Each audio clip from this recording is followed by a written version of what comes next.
Hello there, ladies and gentlemen, and welcome to another episode of CookieCast. So in CookieCast, it's the darkest timeline, and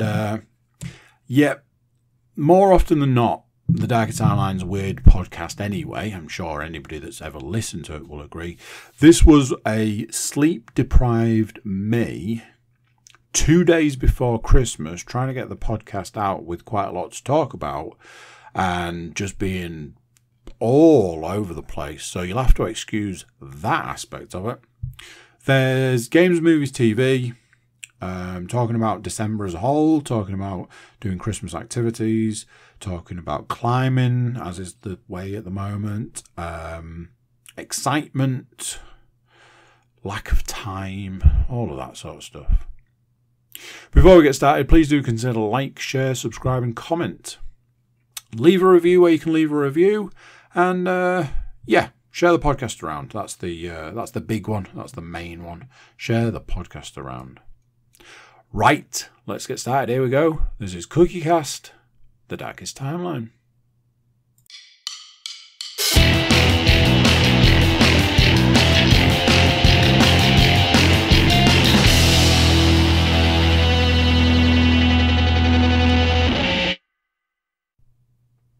Hello. How you doing? You alright? Oh, I feel like there's maybe a Swarzy early doors on this one, kids. Oh, it's a little peek behind the curtain, if you like. It is 19 minutes past 10 at night on the 23rd of December. I am tired.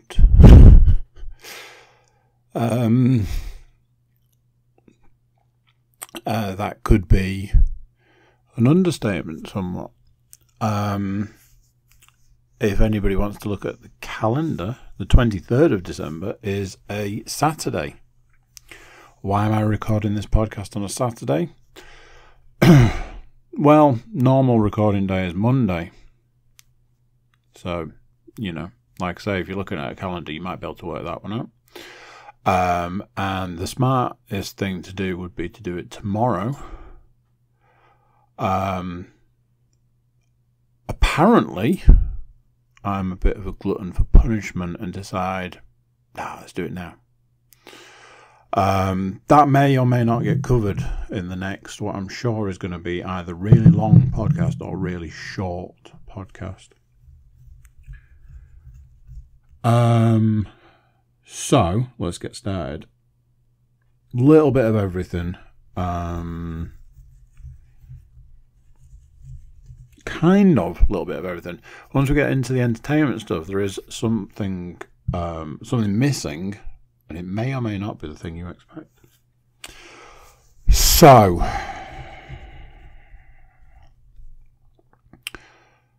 it's December.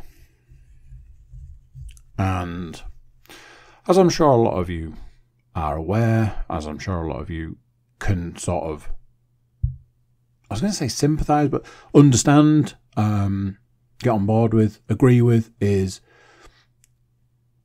December's a lot of milestones. And for a lot of people, I imagine, it's certainly this way for me, a lot of it is, I just need to get to X. Years gone by, it was I just need to get to this payday and that payday and the other payday so I can pay for this, that and the other. Other times it's like, I need to get to this point so that, whatever money's coming in, going out, whatever. I just need to pay this bill off so I don't have to worry about it at this point in time so I can, buy a Christmas present, that sort of thing. So that's the way December has been. I just need to get to this day, this date, this point. I need to pay this off. I need to pay for that. I need to do the big Amazon order. I need to do the big toy shop. I need to make sure that has been done and organised and, and it's that. It's on this day I'm doing this, and on that day I'm doing that, and on the other day I'm doing the other. And then once you pass a certain point, it very much turns into, I just need to get to this day at this time. Now, more often than not, it's, I need to get to that day, which is the last day of work, at that time, which is the time I can leave, and then I'm done with work for however many days. Obviously, it's different every year because everything moves. For me, this year it was, I just need to get to Friday. I just need to get to 3 o'clock. I just need to cross the finish line. And then I've got 5 free days off. And I can finally relax. And if that's not a complete, I don't know. You will have to excuse me, like I've covered off with the time and the day, and you know, I was up at 6 this morning. I was walking the dog by past. And I could go through everything from that point on, but been a long day. So December is all about milestones, and you focus on those milestones. I feel like December had other plans for me. December felt like I wasn't paying attention to other things. So I was like, I've just got to get to that day, and I've just got to get to that time. And December was like, you're not focusing in the right areas. You're not focusing on the right things. So what I've written down on my list is December kicking my ass. I have had some truly horrific days this month. This week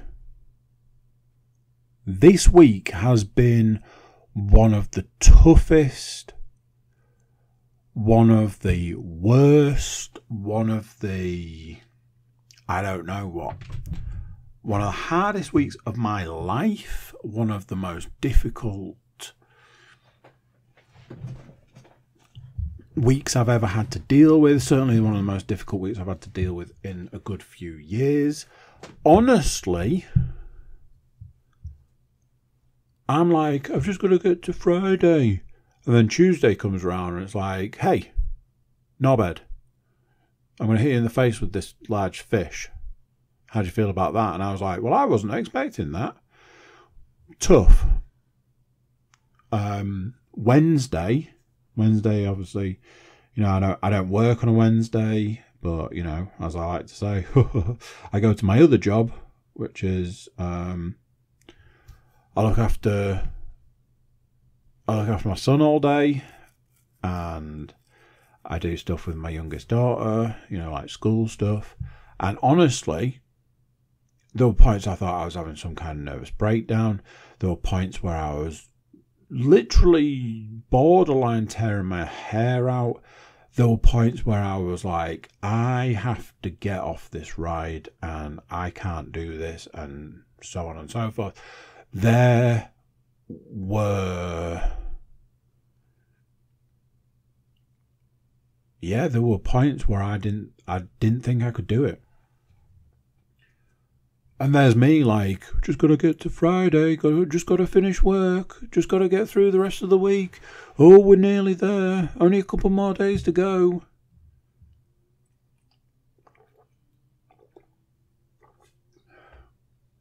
December had other ideas. It's been a very busy week. It's, like I said, it's been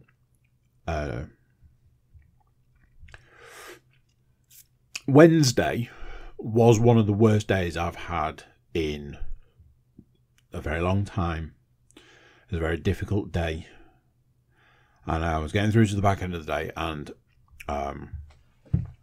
last year, I remember it last year, my eldest did, in December, my eldest did a concert in a church through school. And this year there's been some controversy, a little bit of controversy going on about the concert. A few stern words, but it all got worked out, and we're good to go. And I doubled and triple checked with my eldest: are you going to be at the carol concert at the church? Yes, I'm definitely going to be there.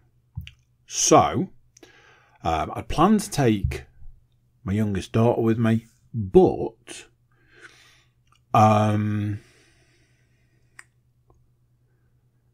what am I trying to say? The time it wasn't going to be, wasn't going to work with bedtime and tea time and stuff. So I just went on my own. Set off nice and early. And I got there, plenty of time, went in, found a seat. And I'm like, right, let's do this. They've promised it's not going to be very long.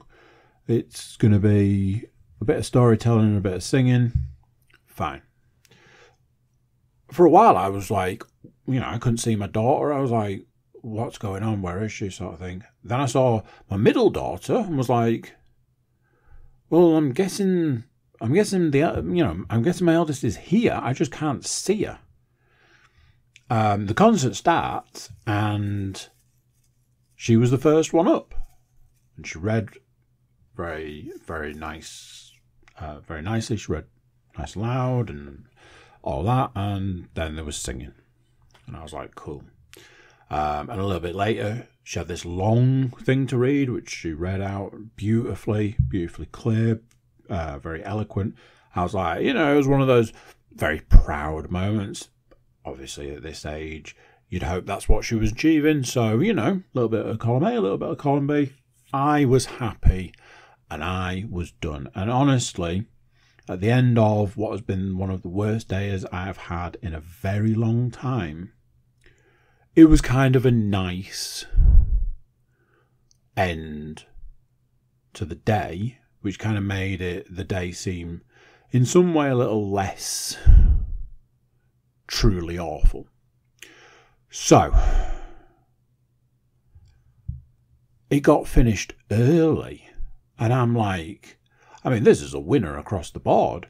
My eldest has come, she's done really well, and the singing was good. Like the songs they sung, I was like, I like these songs, all of it great.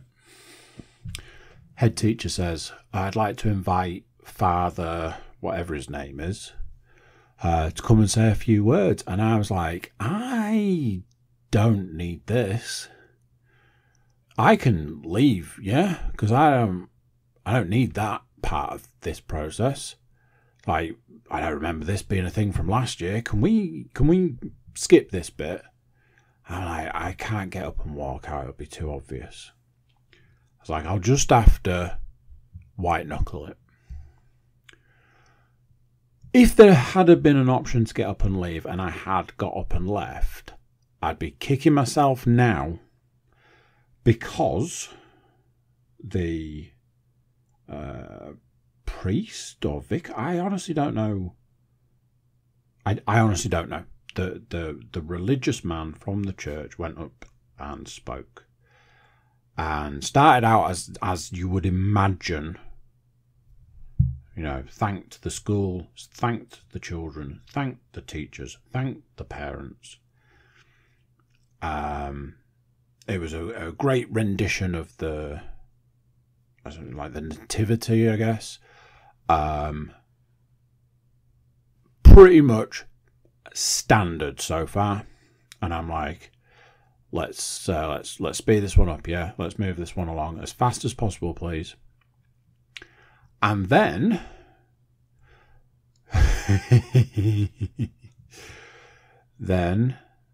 the religious man, the priest or vicar or whatever, I don't know, and I don't want to offend, so the whatever title it is. He then went on a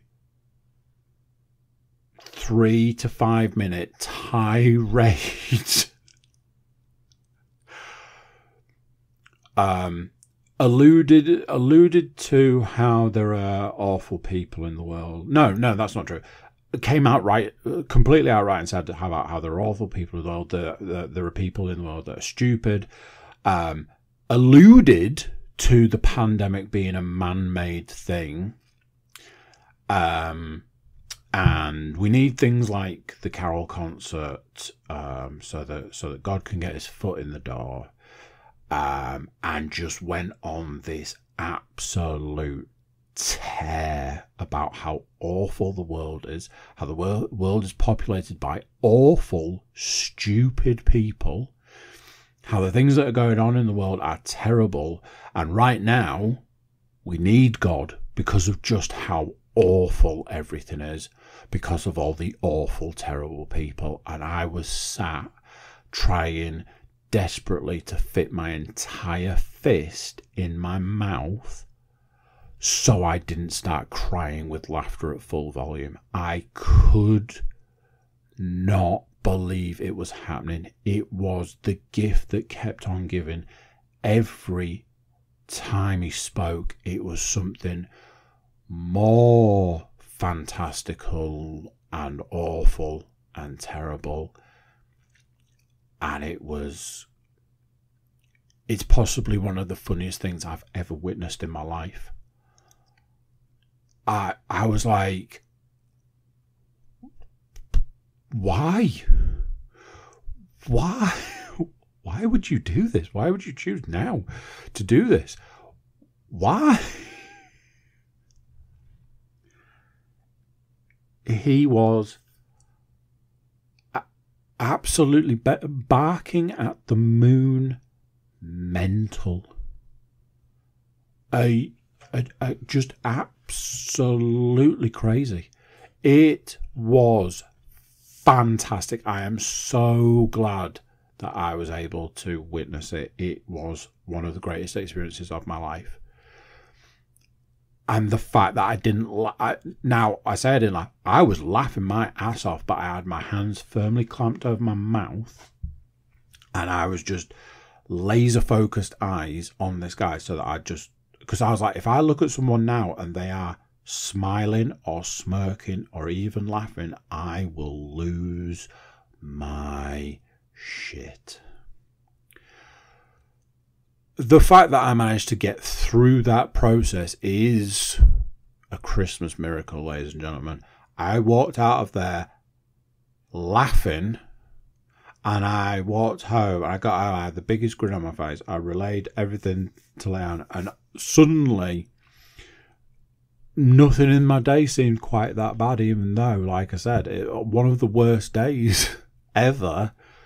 It was kind of some kind of cherry on top of just an absolute hell of a day.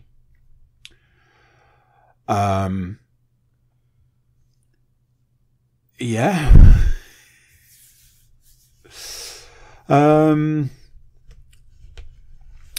If you've been listening if you've been listening a lot recently, obviously this is, one of the points in time that I have to talk about my climbing journey, if you like. I don't know how much of a journey I'm on. Sometimes it feels like the vehicle is firmly stuck in reverse. However, had a couple of days. Strangely enough, Wednesday being one of those days, Thursday being another. We're very much a what they say you're not supposed to do is you're not supposed to say, I'm not where I'm supposed to be.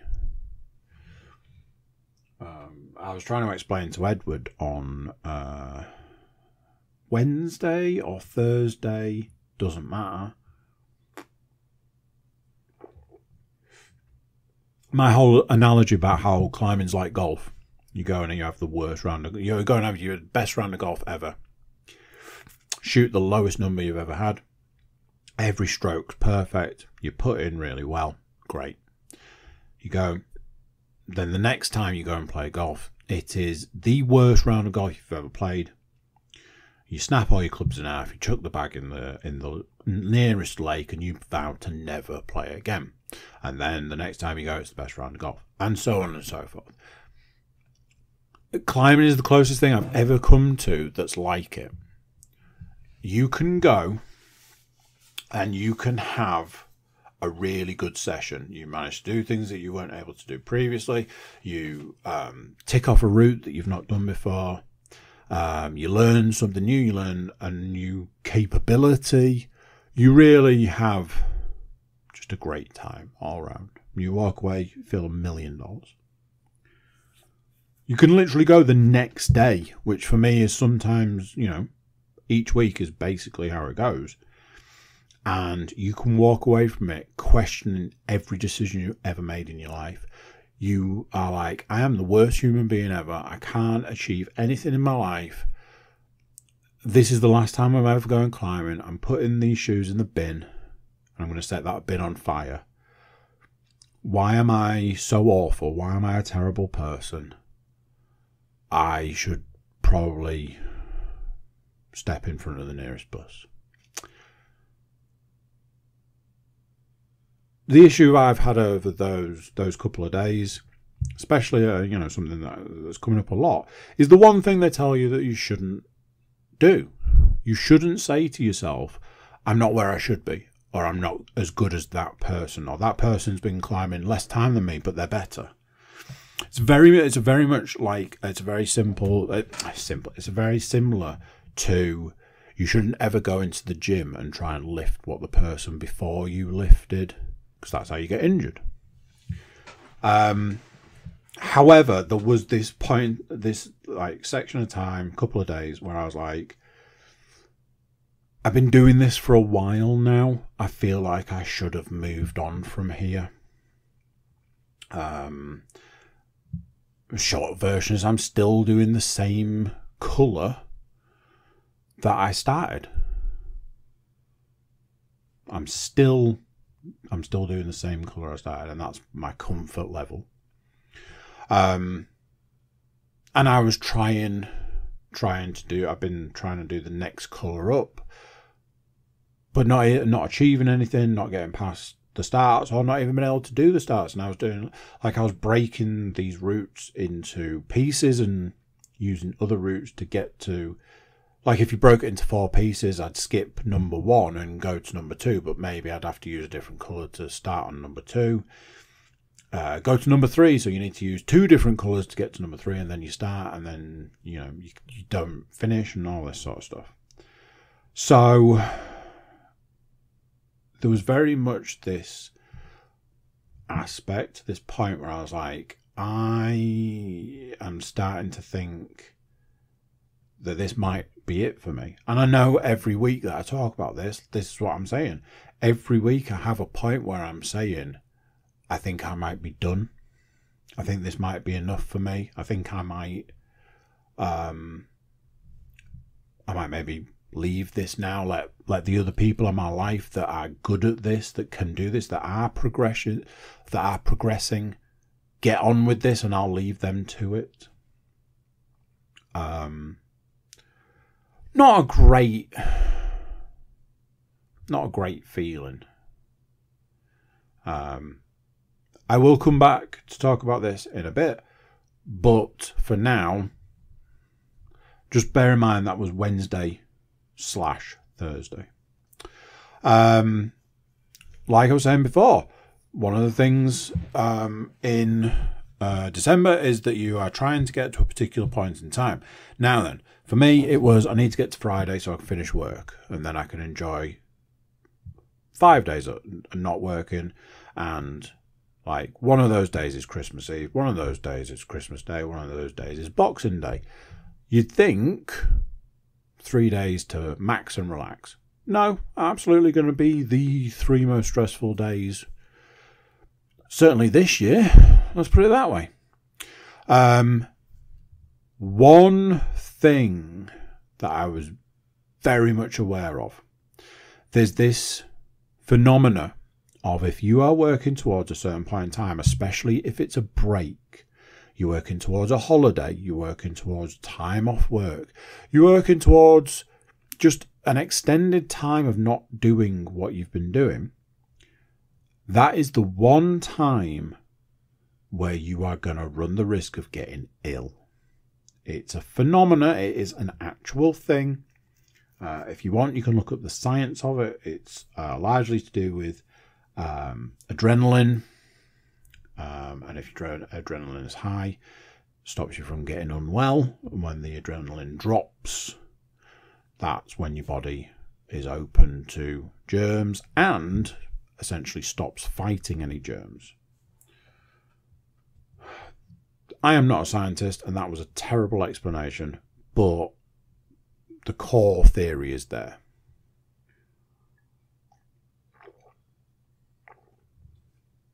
So I was saying to somebody the other day, there are actually things you can do to avoid it from happening. Cold showers keep the adrenaline up, keeps your body fighting way past the point where you've stopped working, let's say, and you're into your downtime. It's a little way of tricking your system. I may or may not have been having a slightly colder start to a shower for the last few days because one of my top priorities at the moment is to not get ill. A couple of days ago, I was like, what is that? You know, when you're like, I just sneezed 5 times for no apparent reason. Or, why does it feel like one nostril feels ever so slightly blocked? I mean, I did just get out of bed, so maybe it's that sort of thing. You start looking around you and it's like, oh, this person who I know and have spent time with has COVID. Admittedly, I haven't seen them for a week, but you know. I went into a shop. I think I went into a shop on Wednesday and there was a couple stood in front of me in the queue. And then there was a woman being served who was at the end of like the checkout conveyor belt area. And I was stood with my son waiting. And I went, that woman 100% has COVID. The way she is coughing, the way the repetitive cough is just absolutely flying out of her, she 100% has COVID.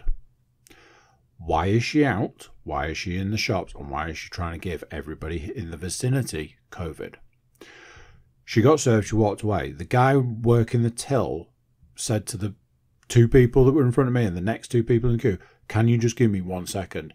And he sprayed disinfectant over every single surface and wiped the whole thing down. And he was apologising to the 2 people who were next in the queue, saying, I'm really sorry, I don't want to be funny or anything, but... And I was stood behind these 2 people going, that is 100% what you should have done. You have absolutely done the right thing there. Like I also know somebody who has recently been dealing with COVID, and I'm like, I don't need any of that. That is hands down the worst Christmas present you could get. Let's put it that way. My son's nose runs constantly and has done for as long as I can remember.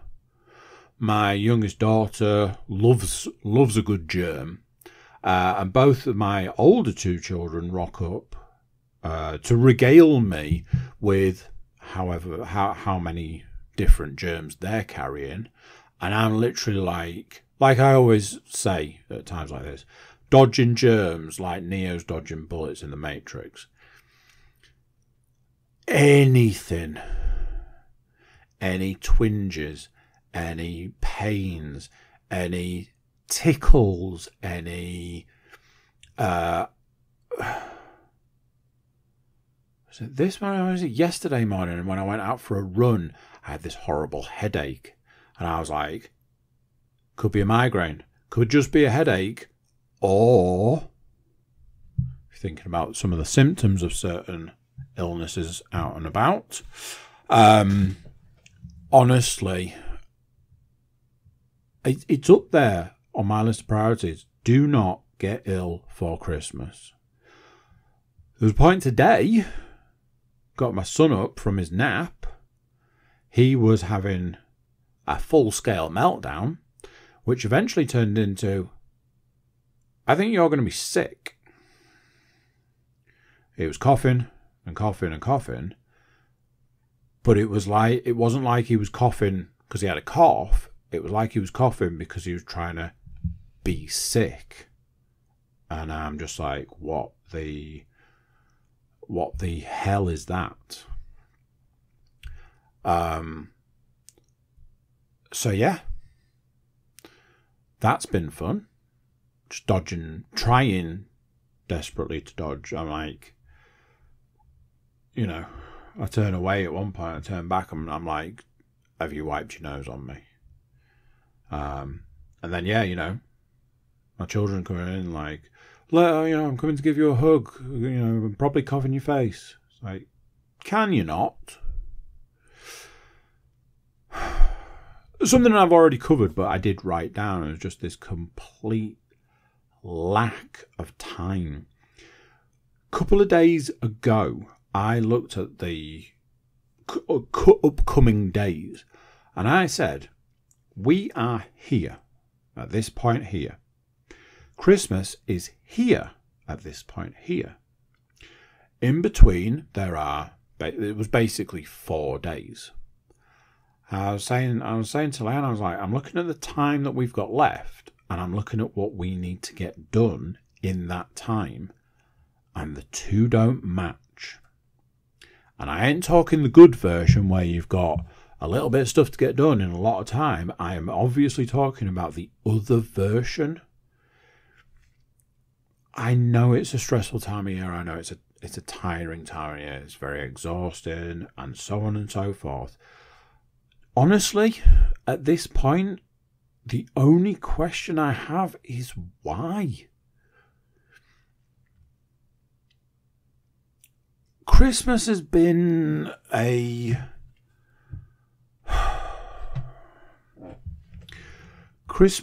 source of puzzlement. Not sure that's a word. I've made it a word. I'm using it. Christmas has been a source of puzzlement for me for a few years. And part of me has said that I think this is the last year that I'm going to do things the way I've done things up to this year. There's been a lot of stress, a lot of emphasis put on this person needs this. This child needs this. This person needs this. Rinse and repeat about 4,000 times and you have Christmas. However, every time I say it, oh, this person needs this, there's a voice in my head that goes, do they? They need it. Do they even want it? I've had this real issue this year, like buying for my children, whereas I've got one child that's like, pass me that catalogue, I'm going to tick everything in it. Okay? Go nuts. I have another child who is too young to really understand. Still just a touch too young to really understand what's going on.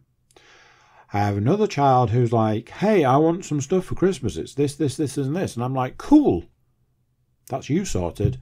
And I have another child who is like, what do you want for Christmas? Dunno. That's fantastic. Super helpful. I look at those children and I'm like, if that one doesn't get it, then maybe they should just skip this year. If that child wants everything, that's obviously not possible, and I can't imagine that they actually want any of it. If that child wants a few things, get those things, buy those things, and then be done. And if that child doesn't really want anything, maybe that's the answer.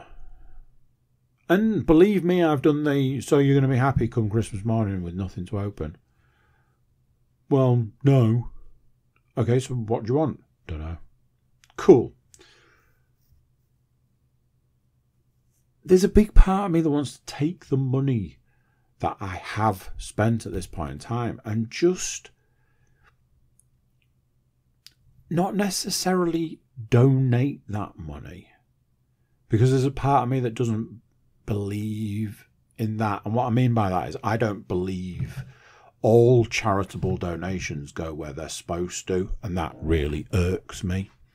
But I feel more like if you knew that there was like a children's hospital, or I don't even know if I don't know, like, this will sound strange, but like, are orphanages an actual real thing? I don't mean that, obviously. I mean, like, you know, just like, there's a big part of me that wants to take the money spent and just take it to help less fortunate people have a slightly better time of things. And I have this belief that I have had like a series of people in my life from birth to today who have basically decided to make it their mission in life to ruin Christmas. That is their sole purpose in this world. And it wasn't always that way. There was a point in time where that person was like, hey, I want you to have a good Christmas, a great Christmas, a fun Christmas. And that then morphed into, I would rather you had a terrible time at Christmas than anything else. That's like a little gift to both of us, that kind of thing. And that turned into, I want you to have the absolute worst day possible. And years later, there are still people who are like, it is the only goal in my life right now for you to personally have the worst possible day. That's the only goal in my life, and that is the only thing I care about. I believe at this point in time, those people might have been successful. I used to love Christmas. Christmas was everything to me. Outside my birthday, Christmas was everything to me.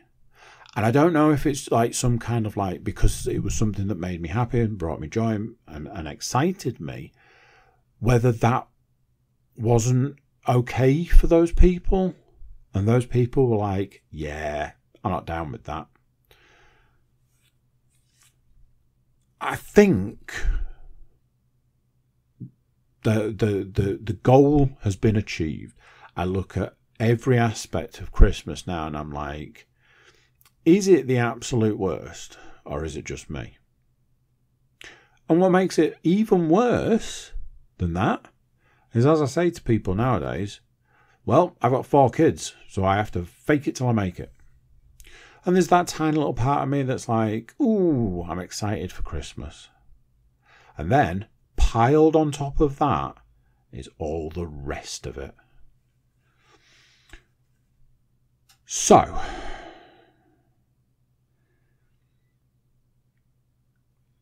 I had this thing. I get very excited for certain things. I get very excited to spend time with my children. I get very excited for Christmas.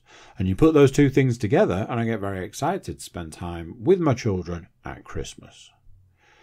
So, at the point today where I could actually get all of that stuff underway, within 15 minutes of getting the whole thing underway, I was like, I don't want to do this anymore. That's one way of looking at it, and that's just a weird me thing. When I was a child, I used to get very excited. I used to get too excited. I used to go past it, and I used to get ill.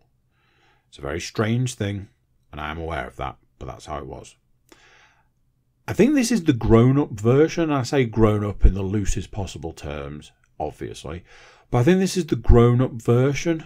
The grown-up version is getting super excited for something and then going like, it's not right. It's wrong. It's the worst.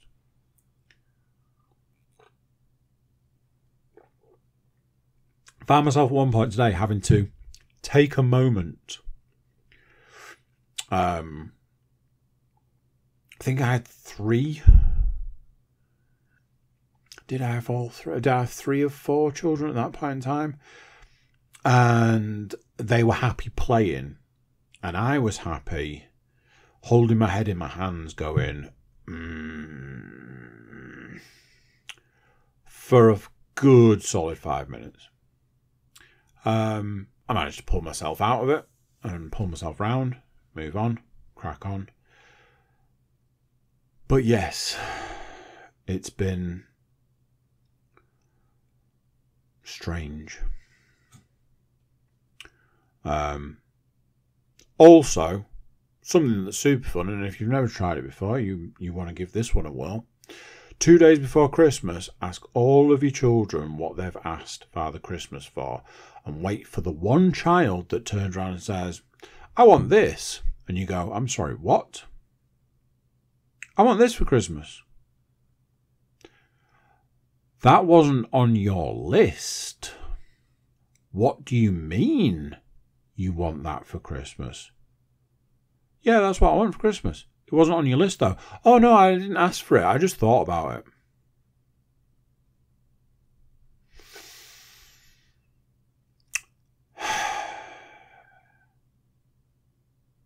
So it's Saturday today, I may have mentioned. As has been the way for a few months. On a Saturday, I get up nice and early and take the dog for a walk, get back, sort the dog out, and then I drive to the climbing place, and I go for a run. And I've spoken before about getting a little running club going. The running club almost entirely fell flat on its face quite quickly when one of the members didn't want to do it anymore. So just me and a guy I work with go running on a Saturday. He wasn't available today because he's gone home for Christmas. I was like, it's fine, I'll still go and run. And I went and did very similar distance. So, talking of weird phenomena, I want to know what the connection is here. I don't know if somebody might be able to explain this to me. And if you can, please do get in touch because I'm very interested to have a conversation about this. So,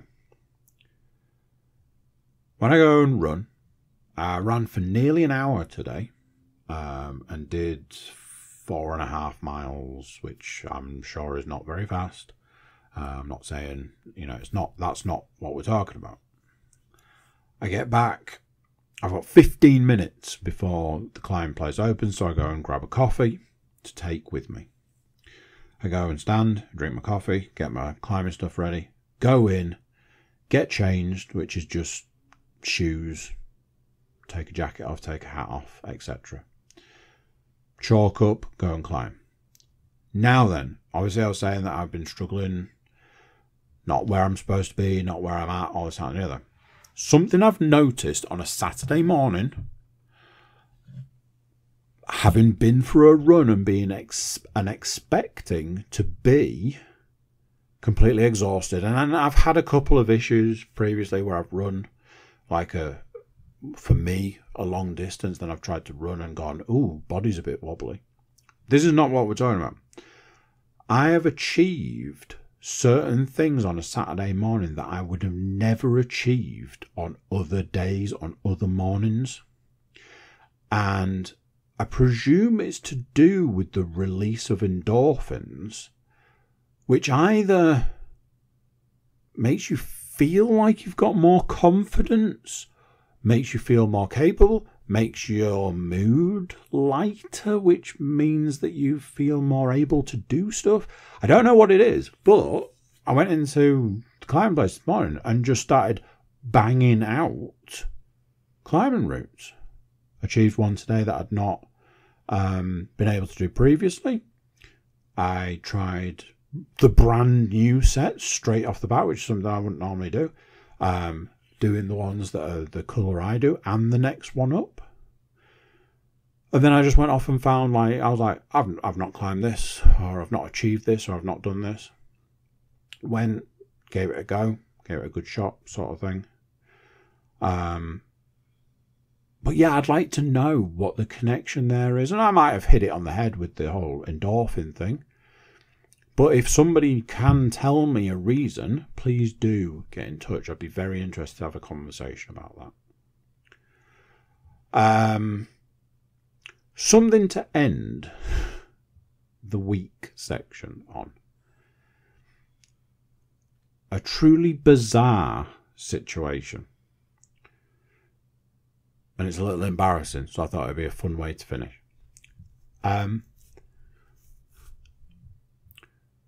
Me and Leon watched a movie, which I'll mention. I won't go into too much detail, but I will mention. Last night, Christmas film. Once it finished, I was like, oh, there's a film there that I saw a clip of the other day, and I didn't even know this film existed. I was like, let's watch the trailer for this. It's a Christmas film. It's got Ben Affleck, James Gandolfini, and Catherine O'Hara in. So I said to Leanne, oh, you might recognise the woman in this. Thinking, Leanne's a big Home Alone 2 fan. She will say, it's the mum from Home Alone. So I was like, oh, do you recognise that woman? She was like, oh, yeah, it's the woman from Beetlejuice. I was like, why would you say that? And whilst I was saying that, I was like, hang on a minute. Wait a minute. Because she's right. That is the woman from Beetlejuice. But I was fully expecting her to say it's the mum from Home Alone. Hang on a minute. Is the woman the mum from Home Alone? Is that the mum in Beetlejuice? Wait, what? I am 43 years old. I have seen Home Alone 1 and 2 about a bajillion times. I have seen Beetlejuice more. And it wasn't until yesterday when someone said, oh, it's the woman from Beetlejuice, did I go, why have I never worked out that the woman in Beetlejuice and the woman in Home Alone are the same person? What the freaking hell is wrong with me? And since then, I just keep going back to it. I'm like, I can't believe it. So, there you go, ladies and gentlemen. I didn't realise that the woman from Home Alone and the woman from Beetlejuice were the same person. It's some kind of weird disconnect in my head that they were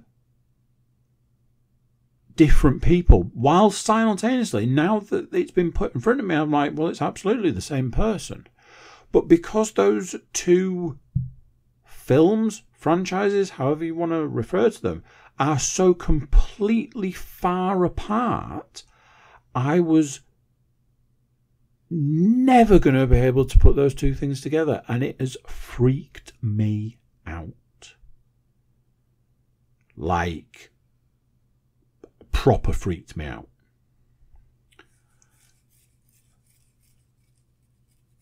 Right, let's talk some entertainment stuff. A little bit of a weird one because a lot of the stuff in it is stuff I've talked about before, I've seen before. Not a lot of some stuff, not a lot of other stuff. But anyway, let's get into it. I watched the 3rd episode of that Obliterated that I've been watching on Netflix. Still very good, still very funny, still very entertaining. part of me may have felt already they might be stretching the premises. I think because in the inner timelines working of the program, you're 3 episodes in, but in actual fact you're only like a couple of hours in time, the episode sort of time length.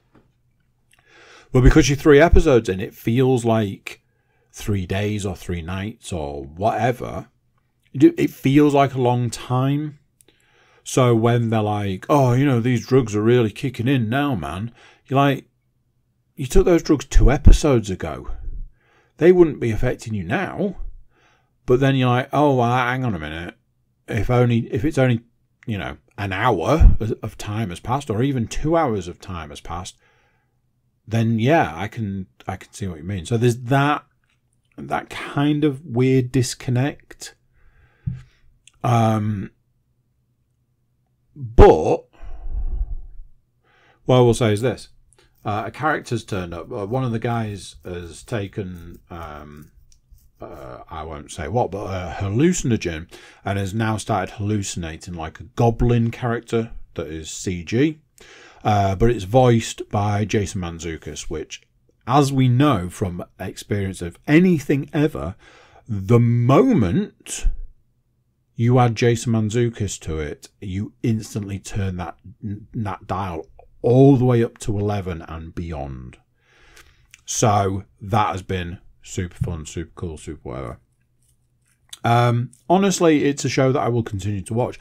Something I've realised is my backlog of watching has gone astronomical. I have got so much stuff to try and get through. It's one of those that it's got to that level now where it's that much that I just don't think I could even begin to start it. I don't know where I would even begin. I've got so many shows on my to-watch list, which if you go back through the last few months where I'm there going, got no TV to watch, yeah, I still haven't watched any TV, then that statement in itself is just weird. Did the big Christmas present wrap the other night, so I, as with every year,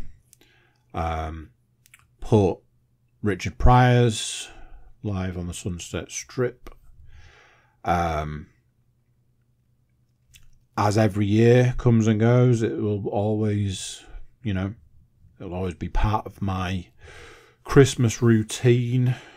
I suppose it's my version of It's a Wonderful Life. It did raise a question. I mentioned this to Len. I was like, I've now started looking at things like stand-up comedy as one of my truest loves, truest passions in this world. Something I love more than anything is stand-up comedy. It is one of the things that makes me the happiest in the world outside of my children. It speaks to me on a different level. I've now started looking at stand-up comedy and I was like, I wonder if I'll spend any time enjoying any stand-up with my children. And it made me think about, there's a scene right at the beginning of Me, Myself and Irene. Is it? I think it's that. Where his kids want to watch, I'm pretty sure they want to watch Richard Pryor. And then when they grow up, they all start watching Chris Rock and they're all laughing. And I'm like, I wonder if that'll be, I wonder if I'll experience that, and trying to work out which child it'll be, or, whether it'll be all of them, or whether it'll be none of them, or, maybe one day I'll take a child with me to a stand-up show, that kind of thing. But honestly, that stand-up performance it's timeless, even though it's also kind of its time. Phenomenal. We watched another Christmas movie It's the same Christmas movie we've started watching every year for the last few years, which was The Night Before. Again, I got to the end and I was like, honestly, I think that might be my favourite Christmas film. Leanne was like, it's very much the perfect balance of Christmas film. It's got kind of everything you would want. Honestly, if you've never seen it, you are missing out on an absolute banger of a Christmas movie. It is, it's probably bordering on being the perfect Christmas movie. It's got like a lot of references for a lot of other Christmas films in it. It's got its own inner working story. Each character has their own thing that's going on, which at various points pulls them in separate directions. Their mutual story is pulling them in a particular direction. All of that. I did try and work out last night if there was a way to just have Seth Rogen doing his role in that film on its own. If they could have made that into a movie in itself. Part of me started to think that they probably could have. So yeah, there was that. Lastly, a couple of things. One, I am not playing PS5 at the moment. I'm not playing console games. I'm purely playing VR. I've got so many VR games to play. And unfortunately for me, I am only playing one VR game. I'm still playing After the Fall. I've been looking up some stuff online because I'm trying to push the game on. Like, I can't unlock all the weapons. I can't unlock all the upgrades. Any upgrades I get now from completing missions are duplicates, so I just get money. But there's no point having money if there are no upgrades or weapons to buy, so it's a bit weird. I did stumble across something on the internet. In the process of looking for something completely legitimate, I did stumble across something on the internet, which may or may not have given me an idea, which may or may not be considered to be cheating. If you end up with a duplicate weapon at any point, for whatever reason, you can sell that weapon. And you can get quite a bit of money depending on the weapon. That gave me an idea. So I started a mission I knew I could complete fairly easily. I set out with one gun. Bear in mind you've got a slot for 4. I set out with one that had no upgrades or anything on it. And the name of the game was to pick up as many guns in the level as possible. Now, what happened was I managed to get into like a locked room. You can get these key cards that get you into a locked room. And most times you get into one of these locked rooms, you get a reasonably good gun. Now, sometimes you'll be carrying, you've got a shotgun, you've paid for all the upgrades. You walk into the room and the gun that's in there is a shotgun with no upgrades. Kind of pointless picking it up. Sometimes you walk in with a shotgun and an Uzi and a handgun, and what's in there is like a machine gun, and you go, yeah, that's fine. So the name of the game is pick up as many guns as possible, which the first time I did it, I managed to get a couple of handguns, fine. And I managed to get a machine gun. I was like, cool. I went back to the main hub and I went to the shop. And I sold those weapons because I didn't need them. I had all the handguns with all the upgrades. And I had the machine gun in question. I sold them all and I made like 14,000 credits. Which for 20 minutes of gameplay was a lot of money. I used that money to buy many, many upgrades for the guns that I had and was like, I think we might be on a winner here. I've rinsed and repeated that process for a fair few times. However, now I've got loads of money, no upgrades. This is the problem. There are multiple guns I still haven't unlocked. Can't work out how to do it.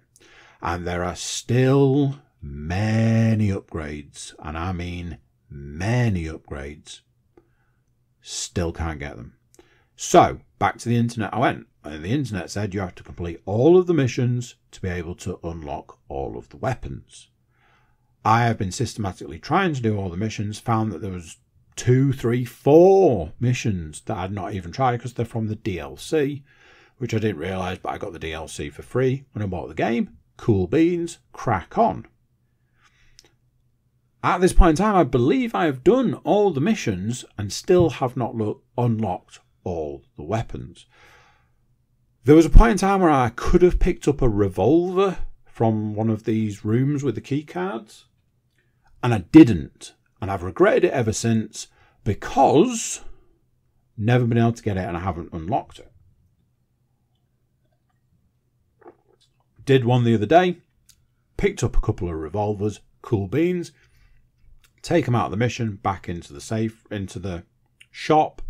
Oh, I'll get some upgrades for these. You can't because you haven't actually unlocked those weapons. I'm like, right, this is getting ridiculous now. How do I unlock the weapons? There was a thing on the screen that said you needed to complete 6 waves in horde mode, and I'd only completed 3. So I said, right, fine, let's get some other people to help me. So I opened the room to other people where nobody joined, and I went off and did 9 levels of horde mode and unlocked the revolver, which allowed me to buy 1 upgrade.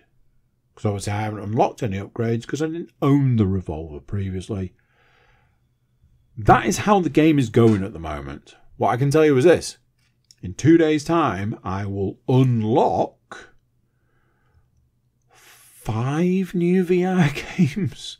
So, to give the dues to the fact that I have asked for VR games for Christmas and people have bought me those VR games, I think we may have to put After the Fall to one side. Mainly so I can play Arizona Sunshine 2. Because hells yeah. Right, there we go. A Christmas edition of the podcast. Thank you for watching. Thank you for listening. And I will catch you next time. So there you go. What do you think of that? Another one done. Another one gone. Apologies if any of it was a bit all over the shop. Sometimes you've just got to get it done. You just got to get it out the door. Sometimes that's not always, I don't know, peak times, I guess. Big thank you for watching. Big thank you for listening. Big thank you for being here. Big thank you for being a CookieCast crew member for however long you've been a member. Going into a new year. Probably be in a new year at this point in time. Before you go, please do consider like, share, subscribe and comment. Leave a review where you can leave a review. And check out the website, thecookiecast.com. There we've got social media links and an email button. And that way you can get in touch with us. That's it for this one. Till next time, I'm going to say bye. And I'll see you then.